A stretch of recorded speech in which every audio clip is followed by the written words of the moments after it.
You want to be wowed in the interview in the sense that we're now really looking for people who are smarter than us. We're no longer interested in being the smartest in the room, role dependent, but most of the time we want to be interviewing people and being like, wow, we're learning something new from them. But I think for any business owners who are hiring the leadership roles or the senior leadership roles in the business, it's really going, okay, what can I learn from this person? And if they are teaching you something new, then I think you're already one step closer to finding the right person to join your business. But it's also what value do you actually bring to the workplace that is more important in the interview setting. You got to think about, okay, I want to be part of this business because of these reasons, and those superficial reasons that you want as personally, you need to build a relationship that is good enough for an employer to say, yep, I'll give you those terms, but it can't happen during the interview process because that's just a turn off if you haven't showed value to begin with.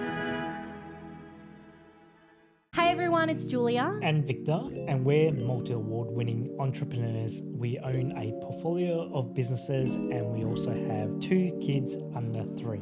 As husband and wife, we have decided to start this podcast as a way of giving back and sharing our journey with some raw conversations, knowledge and learnings that we have been having together over the past 13 years of building our businesses and our life together.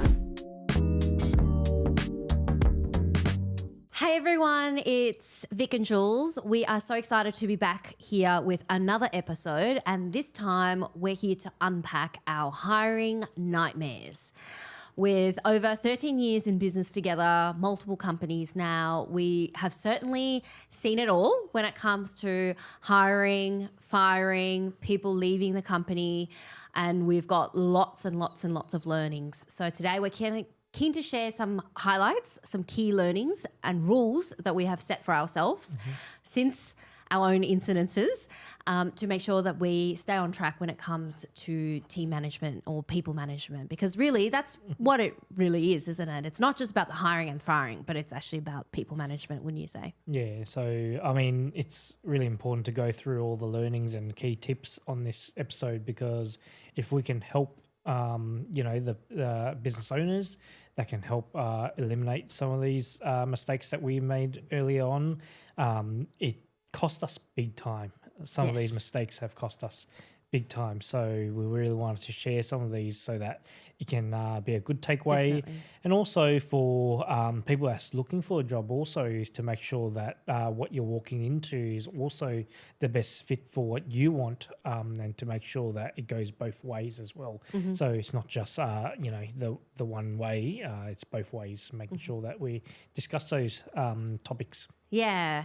And I think when it comes to hiring or firing, for us, it's been an interesting journey. And I think this will resonate with a lot of other small business owners in that in our early days, we did everything ourselves. When it comes to recruitment, wanting to recruit new team members, we would put the position description together, we would put it on Seek, we would filter through the hundreds of applications, do the screenings, the interviews online as well as in person.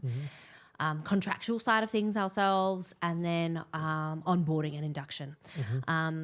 Thankfully, and I say thankfully, well, now we have an amazing HR team on board that manages all of this for us, and so we have a lower touch point, unless it's senior management in our management company that actually does all of this for us. But in essence, I think this element can really make or break your business. Yep. It's so important to get it right. It's so important to learn from the mistakes that we've made, because people in your company is what drives it. Whether you are selling a service or a product, it really doesn't matter. People are the anchor of your business and they can make or break it. So we're here to share all of the stories and the learnings we've had along the way. And I think we should really start from one of the important ones, which is having a clear position and setting the expectations really clearly. Yep. So it was a lesson that we probably learnt very early on in our days, where we're looking for management positions for our company. And one of the things that we've learnt was people can, and we had an applicant that came through really good on paper, really good experiences, and really good at the interview process as well. So we naturally said, this was the person that's going to lead the way and lead our company. We got a bit into excited. big things, and really excited. And one of the mistakes that we've made, because we were in a position where we need this person pretty quickly to jump on board into our company, and all that happened really quickly. But one of the mistakes that we've managed to make was not actually doing the reference checks. So what had happened there was we had such good interviews and then brought them in, and then we started realizing there was a lot of cracks. And this person was so good at telling us, these are the processes that they'll go through. But then when it comes to doing the work, it didn't actually equate to what he was saying, and it very quickly caused some issues internally for us. Yeah. And I think that's the thing, right? I think when you're in this, especially if there's a gap in the business and you need to fill this role, you naturally have this tendency to just to be so hopeful that every person they interview is the one. And when someone is in that interview room with you and can say the right things and really resonate with you, and they can be a very personable person, you naturally get very excited. And I think we were certainly, this was like back 7-8 years ago, we certainly were those people. We were like, wow, this is it. He said all the right things. And definitely we skipped over that very, very important step of reference checks. And ever since then, we've done reference checks every single time, no fail. And it's interesting because sometimes you still get the interesting reference checks, right? We get, I remember hiring a more junior team member. Again, this was probably about 5 years ago, where we were so sure on candidate A. We were down to 2, candidate A or B, and candidate A was definitely the one, spoke extremely well. But interestingly enough, when we picked up the phone call and did the reference check, they actually honestly gave us some really raw feedback about candidate A, which we quickly learned that they were not the right fit. And so we went with candidate B, who had very strong reference checks and ended up being the better fit and, is part of the family for the long run. So it is so incredibly important not to skip that step. That was definitely a big lesson for us from the beginning. Now, the second thing I think that we learned time and time again, and it took us a little while as well as we kind of developed and grown organically as a business and got, from a small team to a slightly bigger team and a bigger team again, is the notion of career progression and the idea of setting really clear expectations in what you expect a team member to do in their role as part of their, position description and whatnot, but also being able to have a very clear journey for them to have that career progression. And we've certainly come across team members who are not interested in growth or not interested in growing fast. They're more like, I'm really happy, I love what I do, and I'm here to grow and learn in my own rights. And then there's other team members who are like, I'm here to, jump the next position as quickly as possible. And there's no right or wrong in each of these pathways. And I think COVID has really shifted a lot of mindset for people in their career. But there's certainly a lesson to be learned between you and I in terms of being very clear in what is the career progression pathway and having a very clear metrics on measuring that and not gut feeling. I guess going back to a story of when we learnt this was, again, a very early lesson that we learnt was one of a long-term team member of ours being a couple of years into our business. One that we found a lot of potential in, this team member, they were doing really well, but it was just certain things that we hasn't warrant the next stage of the management position, and one that we regret because it became a relationship where they were really close in being, in terms of friendship, even from an employer-employee perspective, it was a really close friendship relationship that we had, but we just been caught out by surprise when we thought, okay, we're doing well. There has been some progressions in the movement, but it wasn't to the expected time frame. And that person wanted to move very quickly into the next role, where we found there was still a bit of work that needs to be done. But again, there's nothing on paper at this stage in our early business where we didn't have a framework around a capability side of things, and we found really quickly that there was nothing to actually measure on which positions or when do you progress to the next position. And that person left our business, and, you know, it was a friendship that we lost as well because we just didn't realize how important that progression was, and we haven't nurtured that that capability framework. But it's also, we didn't have the opportunities in giving feedback at the same time. We were just going through business as we would as small business, but then having really constructive feedback and time frame for that to happen. So one-on-one conversations about career progressions, doing their performance reviews is such an important part of business.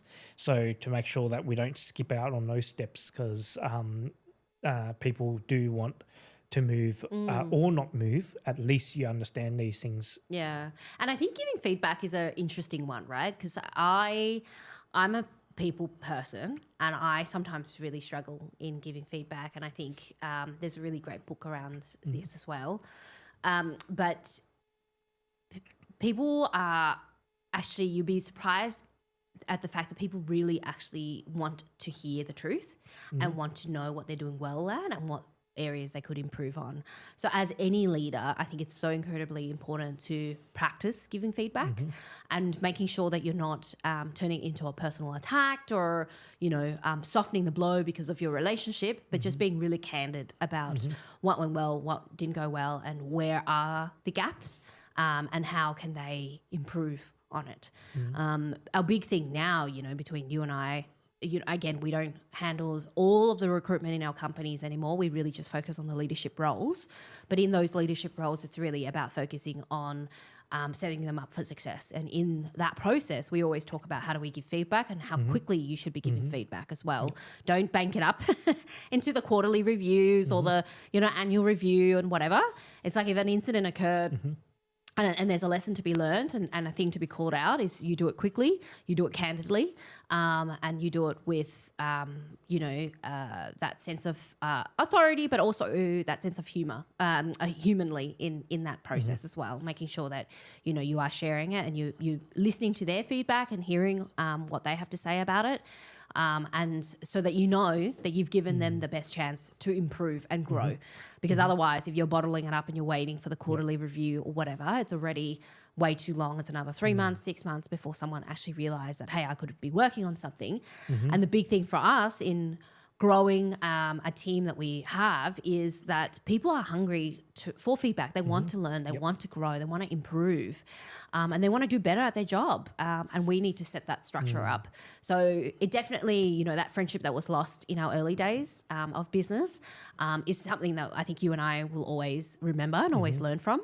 But now we paid a lot of money to actually get a proper capability framework set up, where, you know, it goes through all the technical skills that the team member should have or can work towards, as well as, you know, the expectations, and it's all tiered, right? And in each of those tier, you know, you need to be in a particular scale of that tier, which then formulates to a particular pay bracket as well that you should be in for the role that you're in. So it's no longer based on gut feeling that I think you did well out of one project. It's like, actually, hey, how have you performed across this entire matrix? Yeah, it's definitely the consistency of performance, and it's not just showing it once, I've done it and you're into the next role. It's actually showing that consistent behaviour before getting into or ticking the box on these capability frameworks to actually move on. So, yeah great. I mean, the next topic is then one that we've learnt interestingly, and we've actually done a lot more training on it as well, which is really the cultural fit. So one of the stories behind this was we hired someone in that was different to a lot of the members in our team, and basically they were working very silo and wasn't really communicating with anyone. And then we realised very quickly that it started to cause some issues without any communication. But it was also the personality of the person that wasn't really the same with everyone else. That was really collaboratively, and we very quickly realized what it was. And we'd done some communication training at the same time. And it was really important when you are looking at personalities of your team, what you're missing, what you need in a team. When you're looking at their personalities, there's a lot of different frameworks to this.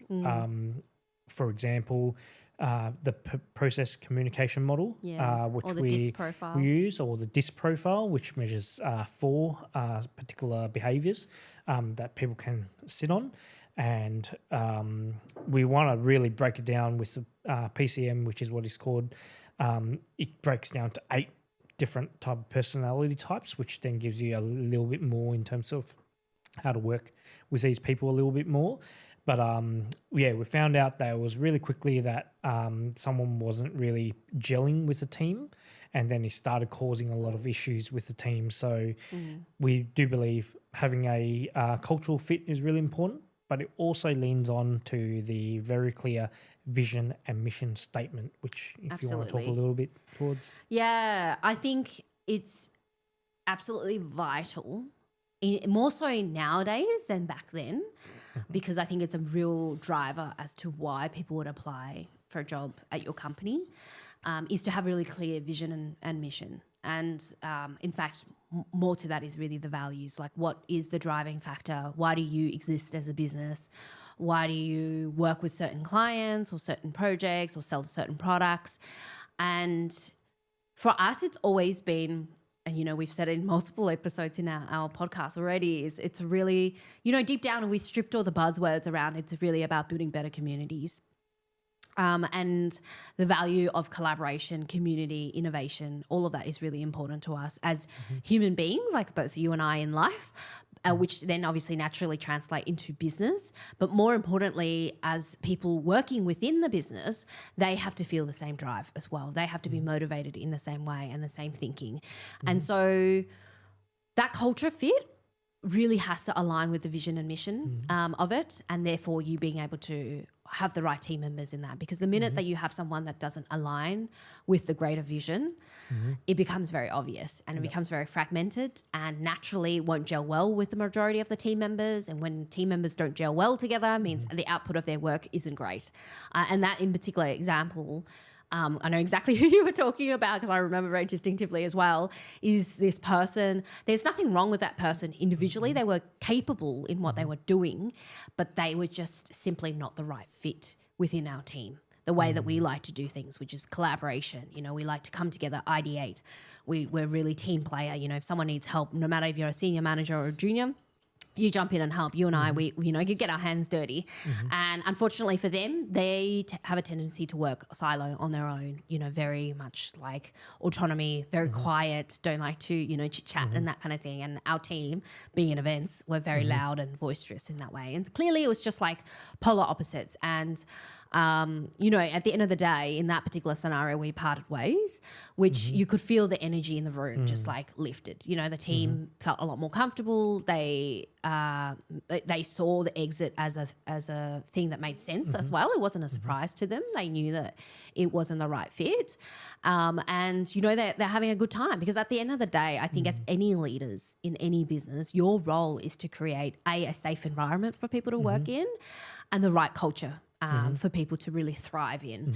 And I don't think that we have always got it right, especially as we were learning to be leaders ourselves, but more so now, especially, you know, with our fantastic leaders in the companies that we operate in. They've done a very good job of protecting that and hiring the right people that just like slips in and it's this, as if they've been there for years. And I think that's really important. So culture, values driving it, definitely a key factor. And just one thing to also add is probably the mindset as well. And I don't think anyone comes into a position as such with a negative mindset, but it's also it's that culture fit side of things, where if the vision, mission, and the culture of the company does not meet someone's mindset, that's probably when it starts becoming negative. So if you don't have that alignment to begin with, it normally goes into the negative mindset, like I don't want to be here, or I don't want to be working here, or I don't communicate with people well here, or I'm not building friendships, or I'm not building relationships. And that then becomes a negative mindset. And that when you start seeing that silo happening where, okay, I don't gel, or I don't like being here, that's when negativity comes into the mindset of that person. And that's infectious. That is I think infectious. it's so important to like recognize that early and deal with it early on. And I think for the longest time, I might have been more of the avoidant type leader where I was like, oh, something's going on over there, but I don't really want to face it or deal with it. But really quickly have I learned, and sometimes the hard way, is that these kind of comments and that feeling of like, I don't really want to be here, and it's not necessarily there for ours, really can spread around the teams, you know, and in a high pressure environment, which events can be quite high pressure the best of times, it is a very dangerous grounds to be in, you know. Yep. And I think like dovetailing off that is the reality of not, as leaders as well, not feeling offended when people exit your company because it's not the right fit, or it's not what they expected, or that it's not what you expected as well.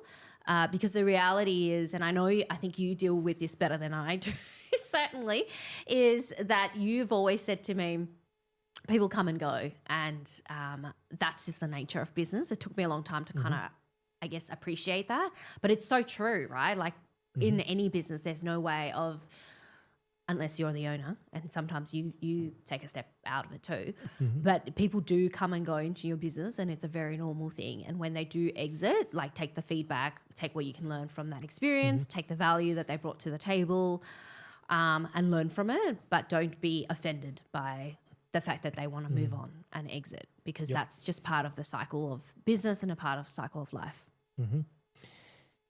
Then comes to the next point, which is the clarity of performance measure.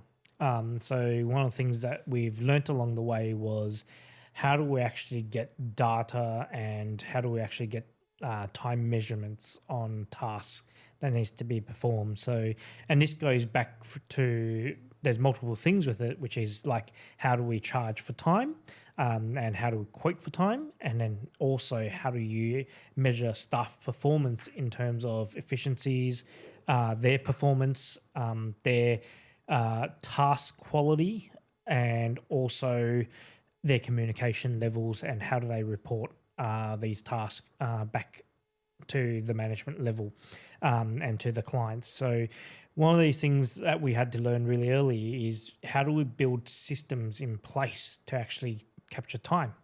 And one of these things, we're having a timesheet that everyone reports to. So what are the tasks? What client are you working on? How do you measure that against tasks, so they can break down those towards the client accounts? But also, then we figured out very early is working on a client, and the task involved in every single task needs to be measured as well. What is a task? What is a time frame for it? Because, for example, we started finding cracks within staff members where they were spending so much time in something, and we didn't realize what was it for, and then ended up blowing out projects significantly. And there's particular projects where we've lost a lot of resources as well as money, and then that affected everything else that we were doing in terms of other projects that needs to be delivered, and then team member resources, and everyone's getting burnt out because team satisfaction on a project. Yes, exactly. Yeah. So for sure. And I think it goes back to that capability framework side of things, right? In our early days, and I think a lot of small business owners tend to do this because, you know, you are everything. You wear multiple hats. You're trying to find the business, do the business. And then if you start having a team, it's more about like just getting the job done and doing it well. But often that can end up having a lot of leakages if you start to multiply that, which we did. You know, we got to a point of scale where we had 20 something team members, and it's very hard to be able to oversee everything correctly. And if you don't have those metrics and structure in place, the leakages occur. You have no idea what's going on. You don't have clear clarity on it. And you realize that, and I certainly learnt this, where not everyone performs and do things the same way as you. And I used to always think, I only take, X amount of time to do A, B, and C tasks. Why are you taking double the time? And the reality is no one's going to ever outperform you as a business owner. Mm-hmm. So you've got to understand that everyone comes in different levels and skill sets and capabilities. And if you don't have, like you said, that structure, a way of measuring it and keeping tabs of it, then there will be a lot of costs coming out without you even realizing. And unfortunately, for some of the projects, there was a lot of costs towards us as a business owner. And it's all very well in saying, everyone worked really hard, quote unquote, on something to get it delivered. But some people are not realizing that they could do things more efficiently. And as a business owner, your core values and the core idea around how to structure a successful project or business is ensuring that, your efficiencies and your bottom line, your margins make sense, right? Because you're here to make money and you're here to look after the team members in order to pay for their bills and pay for their overheads. Everything ties back into how efficient a project is delivered, a product is delivered, a customer service is delivered. So, going on gut feeling when we were smaller made sense at the time, but definitely as you start to grow and scale, this is one of the things that we learned. It has to be structured and bedded down very early on. Yeah, and nowadays, like with our leadership team understanding, like how do we measure these times? How do we actually determine a lot of the data that comes out of this, for example, is, when projects do go over hours, as an example, to what we expected, is then it goes down to drilling down to what the tasks are and then realizing, okay, maybe this task needs to be we need to provide more training for this type of task. So what happens is that when we start seeing trends in the data while we're collecting this data through a certain task, is it becomes training models so that we can actually start looking at efficiencies as a team. And that's what our leadership team now has as KPIs, is to make sure that they are identifying some of these pain points that the team members may not, number one, know what to do. Number two, don't know what the expectation of time is. Number three, how do we actually get that task, removing all of the roadblocks as efficiently as possible, and then giving them the education to actually go, this is how you should do it. And this would then be a task that's now removed from, initially it may have taken someone 15 hours, taken someone else 10 hours to do. How do we actually save on that 5 hours would be a team training exercise so that everyone is on the same page of delivering those tasks efficiently. Yeah. And I think one of the things that we learned as we got scale under our wings with the business is that burn rate, and really understanding that, particularly we're talking very specifically around service-based business as well, not so much products, because, products you're measuring on a separate type of metrics, but a lot of our companies are service-based, so it's often based, you're earning money against time. And it was really incredibly important that we understand what our burn rate is across a project, what the margin is, if a team member has to work X amount of hours in the week, like how many of those hours are actually being used to earn money for the company, so like completing projects, versus how many hours are being used for like general admin or training, etc. That's more like write-off hours, that's not billable hours. So it's really fascinating, and I think there's definitely that kind of misunderstanding, especially as you go from small scale, maybe like a solo entrepreneur, to then having a small team and then growing and scaling, is that you often forget that, and you often just go, I'm going to charge, X amount of dollars for a project. It will roughly cost X amount of hours, and then off you go. As long as you do a good job and they sign back on, it's all okay, but it's not. Because then you realize slowly as you drill into these data that some projects are more profitable than others. And the question will be why. And so it's really important. And we, it's only actually over the last couple of years that we've really drilled into this and really looked at what makes our project profitable, and how do we ensure that teams don't burn out on certain projects. So without unpacking it technically, but definitely having the right metrics and the right mentor and guidance around that is really important. Yep, definitely. So the next point is really getting our contracts correct. And there's multiple sides to this.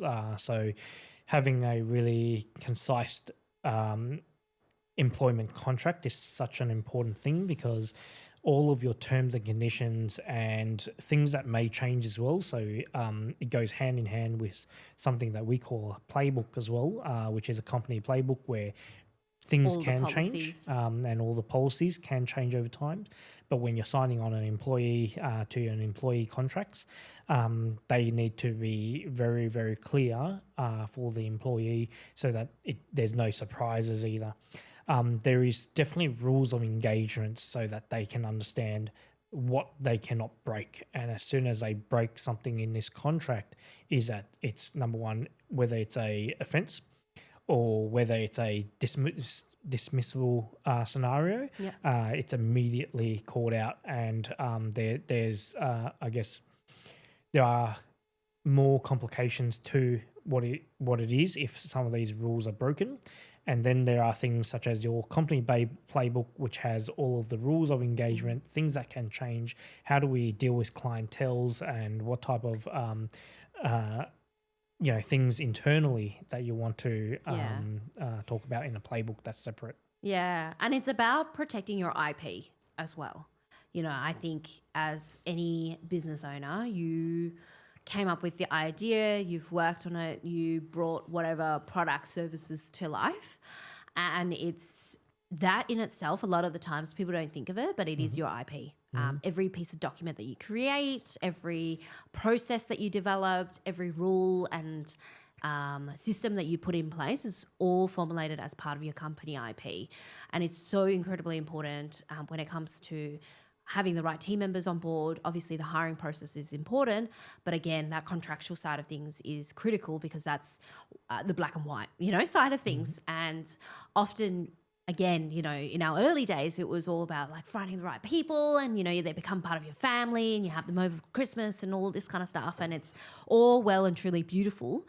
But even sitting here now, you and I were 13 years or 14 years in business, and we have seen multiple stages of our contracts being broken for various reasons. Unfair, like dismissal because someone's done something extremely wrong. We've seen it all, or someone's, again, not following the rules in terms of contractual agreements. We've seen it all as well. So we've got a plethora of versions of it. And again, not necessarily a person is doing it intentionally or unintentionally, it doesn't really matter. But the fact is that you're here to protect your business, and it's really important that you do, because it is your hard work.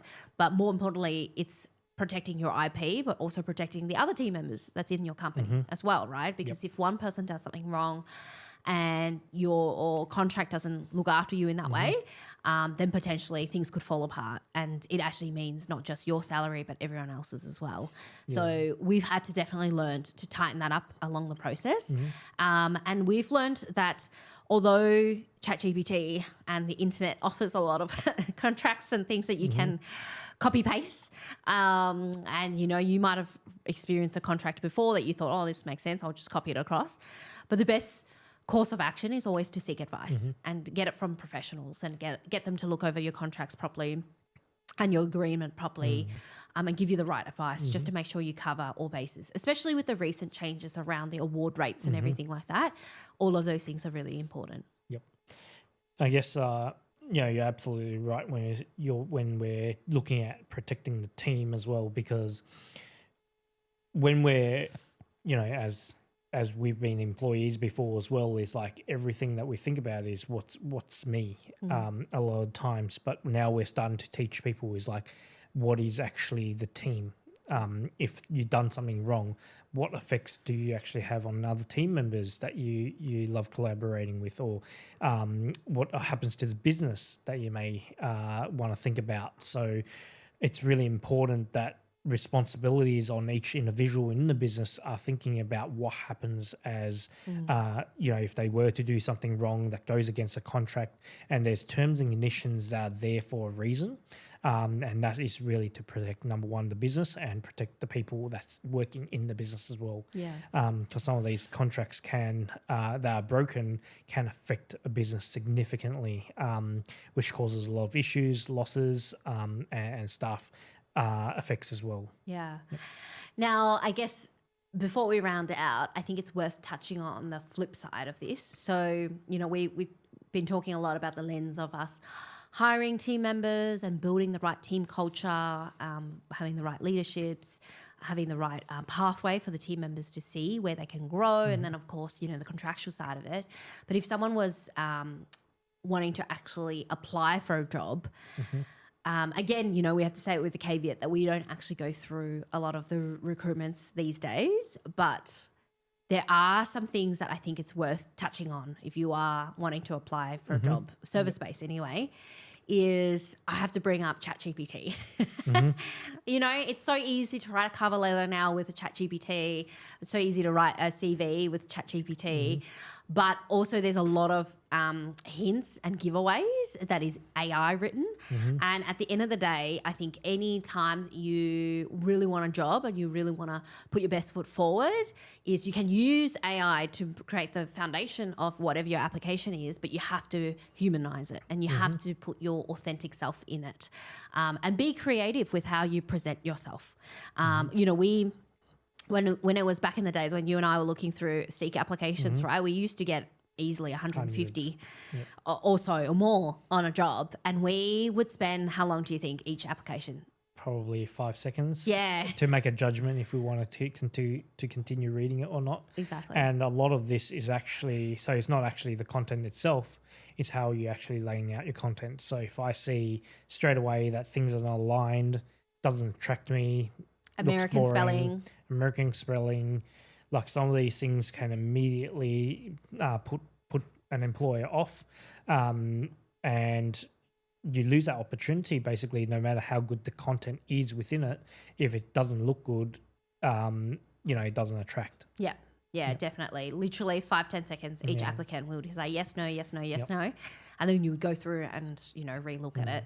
And I think we can probably do a whole episode around actually just preparing yourself for interviews and whatnot. But preparation is key. Do your research.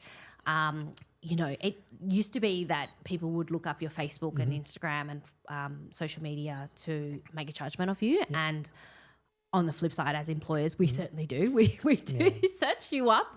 We will stalk you and figure out who you are. What's your online presence like? Do you live the values of what you've presented in your CV or the interview conversation we have? And we do go through all of that. So just being really mindful about your digital presence as well as what you're submitting to your recruiter or your employer. And I guess the last point I'll make is probably when you're putting out a cover letter as an example is that it should be customized why you actually want to work for that company. It's not because you've got a generic cover letter and change the name of the company and send. That doesn't actually get you results. You have to actually do your research first on the company, and you also need to write down some of the key values of these companies so that it attracts the company to be then value aligned with you, and that comes from the cover letter, and it has to be customized. Definitely. And I think if we get to the interview stage, if you get to that stage, our advice would certainly be is to bring something to the table. Don't just come in and answer questions, which is what an interview is about. But come to the table with something unique, something that you've prepared about the business. We've been blown away by interviews where we've had people come in and go, I'm presenting a 30, 60-day, 90-day plan about how I'm going to integrate my role if I was successful. We were, so impressed with that. People have come with presentations pitching to us about how they would work on this particular project or, integrate in this particular role. And those are really the moments that really make us go, okay, I'll remember you. and you are clearly invested in wanting to be a part of my company, and I'll actually give you the day and time and actually will listen to you. But the flip side to that is when you come to the interview and you ask things, this is our pet peeve, we may as well share it, is things like, is there parking? Can I work from home? When is my holiday and do I get a car or like a phone or a laptop? Like all of those things, although it may be important to you as an employee, it really is quite superficial to us as an employer, and especially where we're so driven by our values of impact. For us, anyone asking that is an immediate kind of like red flag, because we're like, okay, is this really important to be asking me about this at this point in time? You can ask my EA that on a separate phone call if you really wanted to find out, but now is not the time. If you have a time in a boardroom, in an interview setting with potentially the owners, senior leadership or the manager, you have to be clever about what you are asking and be strategic about that and not ask practical questions like those things. And I guess this comes down to the personal value as well. If those are things that you value, then, there's certain workplaces that will give you that value. But it's also what value do you actually bring to the workplace that is more important in an interview setting. So you got to think about, okay, I want to be part of this business because of these reasons, and those superficial reasons that you want as personally, you need to build a relationship that is good enough for an employer to say, yep, I'll give you those terms, but it can't happen during an interview process because that's just a turn off if you haven't showed value to begin with. So. Yeah. And then I think one final thing that we want to share, I guess, on the flip side to the business owner, and in particular for us recently over the last year having to interview a lot for leadership roles, is definitely in the fact that you want to be wowed in the interview, in the sense that we're now really looking for people who are smarter than us. We're no longer interested in being the smartest in the room, unless, role dependent, but most of the time we want to be interviewing people and being like, wow, we're learning something new from them. And so we've done that through various kind of settings, role plays, certain interview questions, and being very strategic around that. But I think for any business owners who are particularly hiring the leadership roles or the senior leadership roles in the business, it's really going, okay, what can I learn from this person? And if they are teaching you something new, then I think you're already one step closer to finding the right person to join your business, because you certainly don't know anything. I think you and I have certainly learnt that over time. We don't know everything. And when we hire the right people who know more than us, it actually just elevates the business anyway, naturally. Yes. I guess there's one more thing that I want to add here to this episode is when you start growing to a certain point as well, you start attracting people that wants to work with you, and it can be sometimes friends that want to work for you or with you. So one of the things that we realize is make sure that you are, if you do have a relationship with someone externally, before entering into a business or employer-employee setting, is to get external people in to interview that process, just because you need to have that level of separation as well, and whether they're the right fit or not is not depending on you as an individual. It's actually someone else that's interviewing and making sure that they're the right fit for the business as well. So something that we've learnt. Yeah, definitely. And we're grateful that, I guess, after 13 years of being in business together, literally employing and hiring ourselves and sifting through Seek applications, that we got to a point a couple of years ago where we engaged with a fantastic HR company that's been a part of our business and part of the family of team, She HR, which really aligns with us.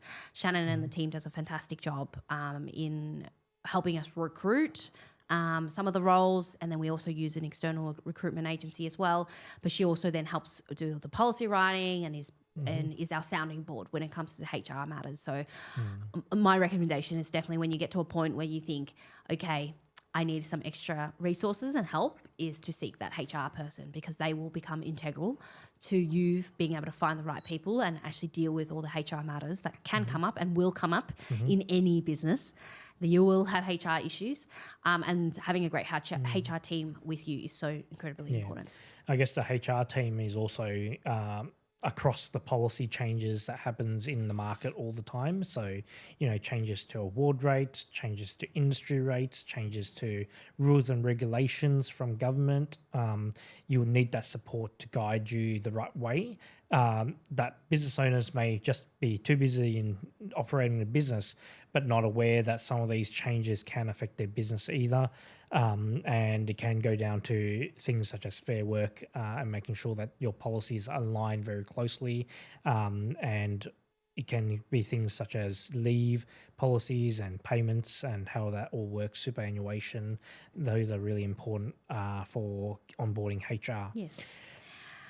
The other thing is, when we're talking about recruitment, there's also certain recruitment companies in the industry.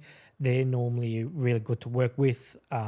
Industry-specific recruitment companies are really important. The reason why is because they know the talent that's out there and they're constantly speaking to the industry talent, and your success rate is normally a lot higher when you use these recruitment companies. Yeah. Industry-specific. We used to be quite afraid of using recruitment agency because it comes with a fee, right? Yes. But I think over time we've learned that we actually hire better people and people that are more aligned to us when you are paying recruitment fees. And so, at the end of the day, if you think of the recruitment agency, they are a business themselves. They need to be making money in some capacity, and they are offering a service. And we've found that certainly the people who we've hired through in a recruitment agency or a HR company has turned out to be a better fit than the people we have sourced ourselves even. So definitely consider it. I know it's a scary stage to kind of get into when you are moving from small business to, maybe a medium-sized business where you're starting to utilize this service,